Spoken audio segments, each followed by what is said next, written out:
রাতে তুল কালাম, তারপর থমথমে জগদ্দল। আজ সকালেও থমথমে পরিবেশ, এলোপাথারি ইট বৃষ্টি, পুলিশের লাঠিচার্জের জের, সকালেও ছড়িয়ে ছিটিয়ে ইট, চটি, জুতো।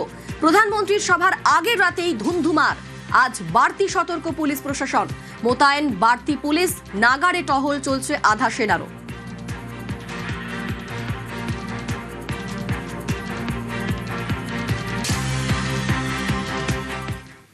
পানিহাটিতে বিজেপি কর্মীদের মারধরের অভিযোগে গ্রেফতার তৃণমূল কাউন্সিলর। গতকাল পানিহাটির 20 নম্বর ওয়ার্ডে উত্তেজনা, বিজেপির পতাকা লাগানো নিয়ে অশান্তি। তৃণমূলের বিরুদ্ধে মারধরের অভিযোগ বিজেপির। কাউন্সিলর স্বপন কুণ্ডুকে গ্রেফতার করেছে ঘোলা থানা।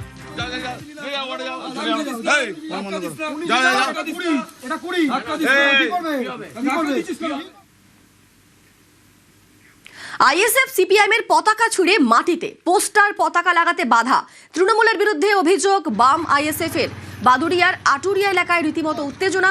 আইএসএফ প্রার্থীর অভিযোগ অস্বীকার করেছে তৃণমূল। আর আইএসএফ এর পতাকা ফেলে দিল, এক্ষুনি গাছে উঠে। আপনারা দেখলে কিছু বলছেন?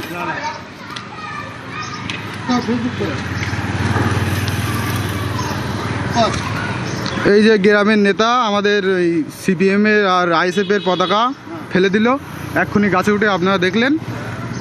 হ্যাঁ, গ্রামের নেতা আমাদের ফ্ল্যাগ মারতে দিচ্ছে না, আমাদেরকে বলছে যে ফ্ল্যাগ মারা যাবে না, শুধু একমাত্র টিএমসির ফ্ল্যাগ মারা যাবে, তাছাড়া মারা যাবে না। কিছু বলছেন?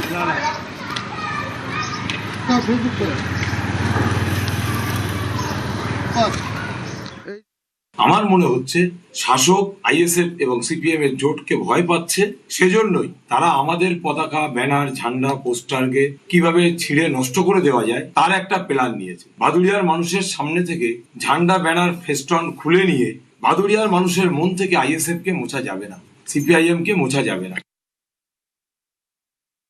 এগুলো ভিত্তিহীন কথাবার্তা। তৃণমূলের সমর্থকরা এরকম ধরনের কাজ করতেই পারে না। সকল পার্টির পতাকা তাদের কাছে পবিত্র। বাদুড়িয়া বিধানসভা থেকে 1 লক্ষেরও অধিক ভোটে আমাদের লিটনদা জিতবে এখান থেকে। যারা আইএসএফ করছে, অন্যান্য দল করছে, তাদেরকেও আমন্ত্রণ জানাবো আগামী দিন আমাদের সঙ্গে এসে রং খেলার জন্য। আগাম